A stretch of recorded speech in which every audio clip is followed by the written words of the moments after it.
It is a ethics-based question.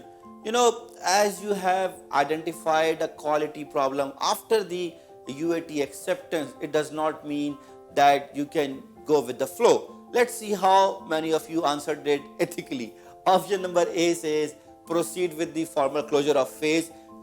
This is not ethical. Don't choose this option.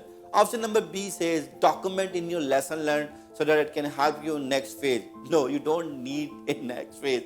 You need it right now.